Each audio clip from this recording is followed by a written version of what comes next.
ایران را به عراق متصل کرد، عراق را به سوریه متصل کرد، سوریه را به لبنان متصل کرد. Qasem Soleimani, commander of Iran's Quds Force, speaking in 2019, the year before his assassination by a US drone strike. We have created, he says, territorial continuity for the Islamic resistance by connecting Iran, Iraq, Syria, and Lebanon. Another Iranian, the current mayor of the capital Tehran, put it even more bluntly. He said, I paraphrase, that the Islamic Republic now ruled over 4 Arab capitals: Baghdad, Beirut, Damascus, and Sana'a. In the course of 2 episodes of the Global Jigsaw, we'll explain what this means, this concept which Iran chooses to refer to as the resistance front. When we talk about resistance, primarily we're talking about a catch-all term that encompasses the history of, we can say, anti-colonial struggle in the Middle East. So in Arabic and Persian, it's basically the same word, muqawama in Arabic and muqawamat in Persian. In this episode, we'll try to deconstruct the so-called axis of resistance to its origins, ideology, and mechanism.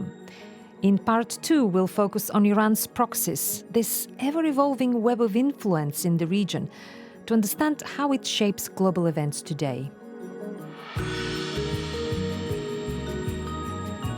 I'm Krassi Twig, and this is The Global Jigsaw, an original podcast from BBC Monitoring, zooming in on political, security and social shifts around the world through the lens of its media.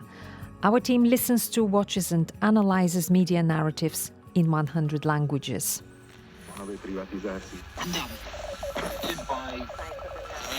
Radio Tehran. Мы не вторгались на территорию Украины. Western countries are not the international community. That era has finished.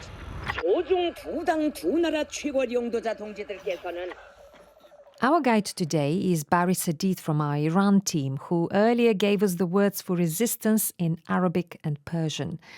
The ideas underpinning the concept are decades old, but the actual name to describe the subject of this episode goes back to an iconic phrase coined by an American president. Origins of the phrase acts of resistance actually has its roots in the aftermath of 9/11. George W. Bush famously in 2002 described Iran, Iraq and North Korea as forming an axis of evil. This is a regime that has something to hide from the civilized world. States like these and their terrorist allies constitute an axis of evil. Bush's axis of evil sounds like a blend of the Axis declared by Hitler and Mussolini in 1936 and Reagan's evil empire. It spawned numerous memes at the time, but it also inspired a comeback. And it was a Libyan journalist in response who said that these 3 countries instead formed an axis of resistance because they were ranged against colonial and American interests. And that phrase went on to be picked up by Iranian media. But in Iran, you already had the catch-all term of resistance and the resistance front, which were used to describe something that already existed. And Iran cultivated an alliance of like-minded states and groups ranged against Israel and the US. This is how the brand name was created. Now let's look at the founding principles of Iran's resistance front. The Islamic Republic was founded on the basis of a revolutionary ideology. But this ideology was also kind of limited in its ability to be exported by the fact that it was formed by a specific minority sect of Islam in the Middle East. But the one way that the Islamic Republic had of accruing regional legitimacy across the sectarian divide was its position against the US, but primarily against Israel. Aside from weakening and ultimately disestablishing the Israeli state, what they also want is the withdrawal of US troops from the region. But what they want to do regionally is increase the temperature of conflict in order to achieve these goals without provoking an all-out war, which Iran knows that it wouldn't survive in case of, say, the unlikely prospect of an American invasion. It seems that what Iran is trying to do is stir tensions, and it uses hostile language, as you'll hear. America might be a foreign hostile power that in Iran's view is an imperial power that shouldn't be in the Middle East, but its existence is not really denied by the Islamic Republic in the same way Israel's existence is denied. ممکنه حمله نظامی به ایران بکنیم. اولا که غلط میکنید. And the policy goal is to remove this colonial outpost or cancerous tumor, as the first Supreme Leader called it, from the Middle East entirely. Islamic Republic officials want to abolish the state of Israel by holding a referendum of the Palestinians. But the understood means to get there is by military resistance, is by backing Palestinian factions, whatever kind of factions that can effectively defeat Israel militarily and restore a one-state solution. Who are the foot soldiers tasked with the mission to redraw the map of the Middle East? You might have heard names like IRGC, Quds Force, Basij militias in the news. They're all part of this jigsaw. The IRGC, or the Islamic Revolutionary Guard Corps, and the clue is in the name, exists alongside the regular Iranian military. The regular military is constitutionally tasked with protecting the territorial integrity of Iran, but the IRGC is tasked with protecting the Islamic Revolution itself.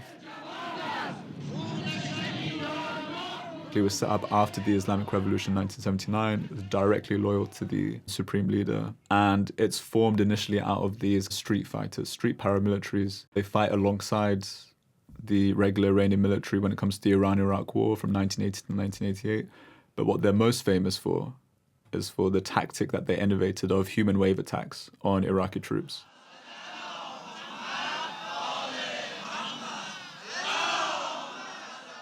So you can imagine just waves and waves of religiously inspired Iranian teenagers running out really well-armed Iraqi lines of defense, overwhelming superior armaments with just sheer numbers and determination. The Revolutionary Guard Corps is not merely a fighting force. They've branched out into other sectors. The IRGC now is formally divided into 8 bodies, but it's got a really deep and complicated footprint, far beyond its official military remit. In terms of just the Iranian economy, and in terms of unofficial figures, it accounts for 20 to 30% of Iran's GDP. And this runs from just its own military output to key economic sectors, including construction, energy, anything you can imagine. As sanctions have really diminished the formal economy, Iran has been forced more to rely on the informal economy. And this is where the IRGC involved, where it's from oil smuggling or arms trades, like in terms of drone supply of Russia. That's where their role economically has become more prominent, as the IRGC's budget is actually 3 times that of the actual Iranian military. It's because it's the main vehicle of Iranian influence abroad, it's created its own kind of pattern of institutions. That's an impressive share of the economy and a generous budget for foreign assignments. Remember that soundbite we heard at the start of the program about Iran ruling over Arab capitals? This is beginning to make sense. We can see these ideologically driven paramilitary bodies in weakened, divided states, funded by the informal economy, independent of any kind of oversight or authority, apart from the IRGC itself and the Supreme Leader in Tehran. And distinct amongst these branches is the Quds Force, which within the IRGC itself is tasked with spreading the influence of Iran and the Islamic Revolution abroad. So this is one of the IRGC's key parts, the Quds Force. But before we trace its influence abroad, let's have another quick stop in Iran to look at the IRGC's footprint at home. The Basij is part of the IRGC, but we can understand it as being almost, let's say, the ground troops of the Islamic Revolution, of the Islamic Republic. It's a volunteer paramilitary force charged with maintaining the domestic front. If you're a member of the Basij, it doesn't necessarily mean that you're working full-time for them, but it does mean that you have certain benefits, access to welfare schemes or employment opportunities that a regular Iranian wouldn't have. So unofficial membership figures fluctuate in the millions because there's no official record. But in terms of actual active Basij members who would work day to day, I think the number is estimated to be about 100,000. Both the producer and the presenter of this program grew up in socialist countries, and our ears pricked up when we heard this. It reminded us of how party membership works in a one-party state. It makes you part of the elite. You don't have to do much, just acquiesce. So what else does the Basij do? They're involved in all aspects of life. You'll see them walking down the street, they organize religious events, they do charity, they do disaster relief. as well as what they're most notorious for, which is the suppression of protests in Iran.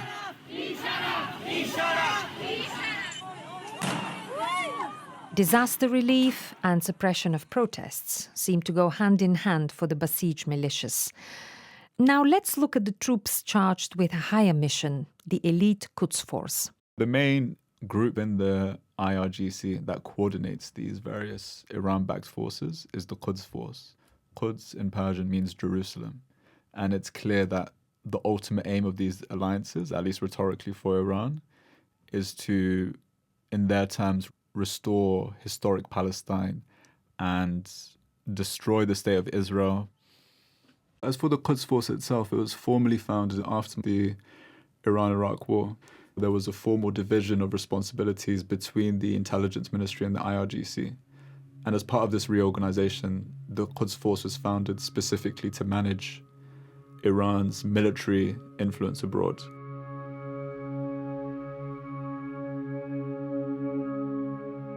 You are listening to the Global Jigsaw from BBC Monitoring. Despite existing for so long, the Quds Force was not a household name until a few years ago. They emerged into the spotlight under the command of Qasem Soleimani. آقای ترامپ قمارباز من به شما میگویم Here he sends a note to Donald Trump, to the delight of the audience, saying that no night passes that we don't think about you. در هر کجا که تصور نمی‌کنی ما در کنار شما هستیم. Qasem Soleimani was only about 22 years old when the Islamic Revolution comes along. And from what we know about his life, he was a construction worker at the time in Kerman with little formal schooling. But thanks to the revolution, he became an IRGC paramilitary. He was involved both in the suppression of the Kurdish revolts in ethnic Kurdish regions of Iran in 1979, but also gained status as a kind of a war hero in the Iran-Iraq War, or the Difai Muqaddas as it's known in Iran, the sacred defense. He was already a notorious figure around the time of the Arab Spring and the outbreak of the Syrian civil war. It was Soleimani who kind of reportedly innovated the use of a particular kind of IED, the explosively formed penetrator in Iraq, which the US military considered to be responsible for about 25% of the fatalities that it suffered over the course of its occupation in Iraq. But Soleimani only really steps into the limelight when it comes to Syria and Iraq. In Syria first, it was his role in ensuring that the IRGC propped up the government of Bashar al-Assad after the outbreak of civil war that came with the brutally suppressed protests of the Arab Spring. And it's Soleimani who reportedly personally convinces the supreme leader, who he has a direct line to intervene in Syria on Assad's behalf, and then, again reportedly, goes to Moscow to convince Putin to intervene in Syria on Assad's behalf. And that's really the defining turning point of the war. And it's over the course of the Syrian civil war and later on with dealing with the outbreak of ISIS that the Quds Force really stepped into the limelight as well. The Quds Force is only officially and publicly acknowledged after 2011. Qasem Soleimani was a war hero for Iranians. Songs were written about him. He was also an enemy for the Kurds, the opposition in Syria, and the American forces in Iraq. Yet over the course of his long career, he showed himself to be flexible, even cooperating at times with enemy number two. On my orders, the United States military has begun strikes against al-Qaeda terrorist training camps and military installations of the Taliban regime in Afghanistan. US President George W. Bush announcing attacks on Afghanistan with a little help from an unexpected corner. When Soleimani actually became IRGC commander, he was given the post because of his familiarity with the Afghan front. In 1999, Iran essentially had a hostile neighbor to its east in the Islamic Emirate of the Taliban in Afghanistan.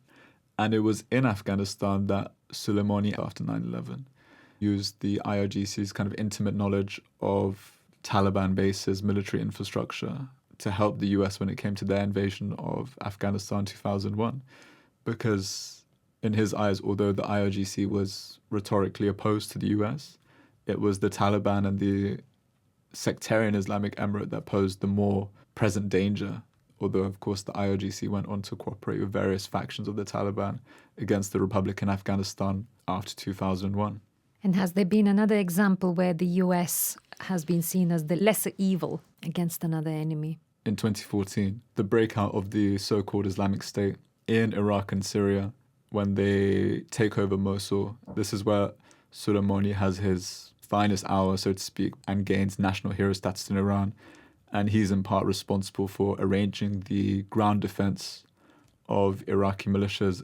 While he's in charge of arranging the ground defense, he's effectively provided air cover by American forces on the orders of President Obama at the time.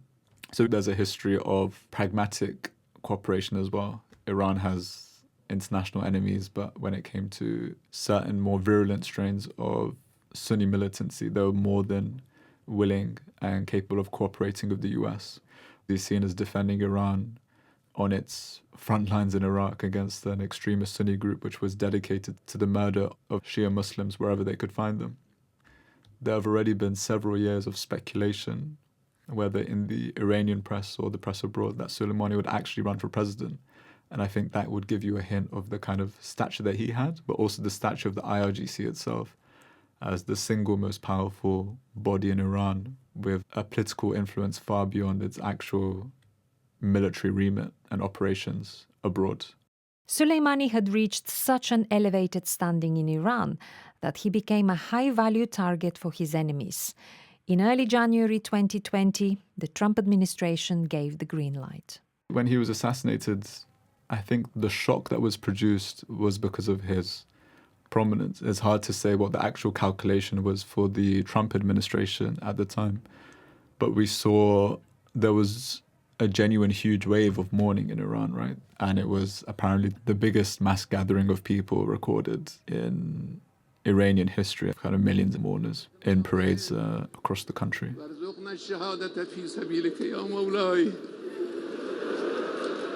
Really was quite shocking that someone who could be the next president of Iran could just be taken out, so to speak, by the American military. Allahu Akbar.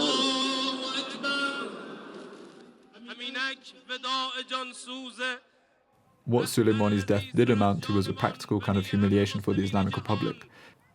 Behind Soleimani, there were decades of developed institutional links between the IRGC and Iran and its backed groups across the Middle East.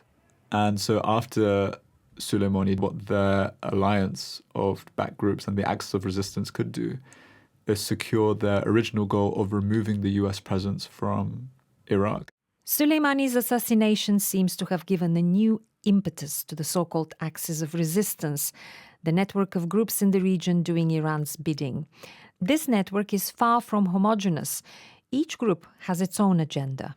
The so-called axis of resistance covers a number of states and groups, but these actually range quite a bit from what we could more classically describe as proxies, just the effective appendages of the Islamic Republic and the IRGC, and actually independent actors who receive some kind of financial backing from Iran or are in a diplomatic/military alliance with the Islamic Republic. Now, these range from purer proxies like some Iraqi militias and Afghan and Pakistani Shia mercenary groups, which are the absolute creations of the IRGC with little independent decision-making power, and ideologically absolutely aligned with the Islamic Republic. Nothing like a common enemy to unite a network with diverse agendas, and there's a course to cement that unity. The Palestinian cause is fundamental to the axis of resistance because it's the one that has the most widespread legitimacy amongst the peoples of the Middle East, and historically it's been the main means by which the Islamic Republic have been able to accrue legitimacy across the sectarian divide. All of these various groups within the so-called axis of resistance, state or non-state, have different contexts and different reasons to share the Islamic Republic's primary enemies, namely Israel and the US. So, for example, Hezbollah in Lebanon came out of the context of the Israeli invasion in 1982 and the occupation that followed. The Houthis themselves were radicalized and drawn to Iran through a mixture of American foreign policy following 9/11 and Saudi intervention in Yemen. All of these groups and states, fronts, have different reasons to be drawn towards Iran through the coordination of the IRGC. What these groups enable Iran to do is to increase the pressure on Israel to achieve its long-term aims without actually directly endangering itself or putting itself in line for a direct military confrontation with America and its allies. From an Iranian lens and from the lens of the IRGC in particular, what these groups and allies provide is a screen of responsibility. It provides a means of plausible deniability for Iran to both engage its enemies militarily and also deny the kind of direct responsibility that perhaps could provoke a broader conflagration. In the second part of this mini-series, we'll go to different parts of the Middle East and more BBC monitoring colleagues to see how groups linked to the resistance serve Iran's interests. Hezbollah, it means the Party of God in Arabic, which is an indication of its guiding religious ideology. And it's one of the frontline actors in the so-called axis of resistance. And it's often described as the jewel in the crown of the groups backed by Iran.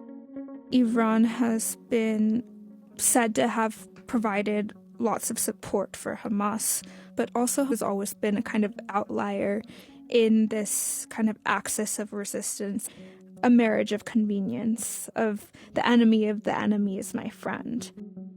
The Houthis are definitely backed by Iran. We've also seen reports that IRGC advisors are in Yemen. In terms of the extent to which they take orders or not from Iran is not quite clear. It quickly gets very complicated because here we're talking about literally dozens of entities. They've entrenched themselves within Iraqi society. It's a very dangerous situation going forward where the army does not have the monopoly on the use of force. The IRGC is essentially the lifesaver of the Syrian government. You can't really look at it any other way. But Assad now has oil-rich Gulf friends, Saudi Arabia, the UAE. Iran cannot allow the Saudis to take a space if it thinks it has a chance to get in there. Following the 7th of October attack by Hamas, Israel launched its offensive against Gaza, in which more than 30,000 Palestinians have been killed so far, according to the Hamas-run health ministry. The 7th of October attack, the deadliest on Jews since the Holocaust, claimed the lives of at least 1,200 Israelis and saw more than 200 people taken hostage. At first, Iran was blamed for the brutality of Hamas, which is widely viewed as Tehran's proxy. The October 7 attack was apparently planned by Hamas alone, and not just Hamas as a whole, but specifically the military wing of Hamas within the Gaza Strip.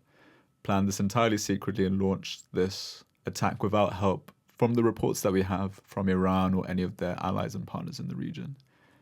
But the conflict that proceeded from that has now involved the acts of resistance in the first time in what is essentially a regional war against Israel that's also expanded to US forces in the region as well. We know that despite Iran's fear of a wider regional war, several elements of this kind of broader network are engaging in conflict with Israel. Does this mean, then, that this network, created to act in Iran's interest while offering it the benefit of plausible deniability, is turning into a more loose alliance of actors who end up doing their own thing? Iran is in the dangerous position of being confronted with its own rhetoric. Decades of anti-Israel rhetoric, as well as actual arms and coordination funding to groups that also profess the same kind of anti-Israel rhetoric, including actual Palestinian factions of Iran, have now led to this multi-front war that has been sparked by the original 7th of October Hamas attack. And as far as we know, despite the fact that Iran didn't initially support that attack, it has been involved in reportedly helping the Houthis to coordinate, for example, their own naval attacks on Israel-bound shipping, which has now been expanded to include UK and US shipping as well. And definitely some of the Iraqi militias that have been targeting from afar Israeli targets, but primarily American targets within Iraq itself, don't really act without the Iranian say-so. It's interesting to talk about the gap between rhetoric from the Islamic Republic and the actual extent of their actions. And we can really measure that in what's happened since October 7, since the heating up of this regional war involving almost all of Iran's allies in the region. And what we have seen is Iran's pronounced unwillingness to get involved in a direct confrontation with Israel. So while it might have this rhetoric of the former president Ahmadinejad said to wipe Israel from the pages of time, it's unwilling to risk any kind of conflict that could draw the US into a direct conflict on Iranian soil. Iran has many adversaries in the Arab world, and its vision for the Middle East differs from what some other countries in the region have in mind, especially those who've been eyeing normalization deals with Israel. This warming towards Israel has been led by the Sunni Gulf states, notably Saudi Arabia, Iran's arch-rivals. But the war in Gaza and the suffering of Palestinians there introduced a pause for a rethink about how the region should treat Israel, and such doubts are welcome for Iran. Iran's perhaps one of the only powers in the world that's still supporting the more hardline Palestinian factions like Hamas and Islamic Jihad to confront Israel militarily for the sake of a single unified Palestinian state, while the rest of the world is more aligned with the two-state solution and backing the PLO and calling for a negotiated settlement. And more recently, we've seen that in the form of the two leading Gulf monarchies in the UAE and Saudi leading the march towards normalization of Israel. And this is where Iran comes in, and this is where it kind of disrupts what's already a fragile environment, because when it comes to the Palestinian cause, this is perhaps the one single unifying cause across the region itself. Iran, the disruptor, stirring things up, but not too much. Let's get some final thoughts from Barry with his gaze on the future. Amongst Iranian officials, the supreme leader, Iranian media, the consistent slogan since the death of Soleimani was hard revenge, or intiqam sakht. That's the official hashtag. Since Soleimani died, there's been no real lessening of actual activity. And now, as we're seeing here in 2024, with this regional war, which is effectively being led by the axis of resistance on whether US forces or Israel and its interests, it's stronger than ever.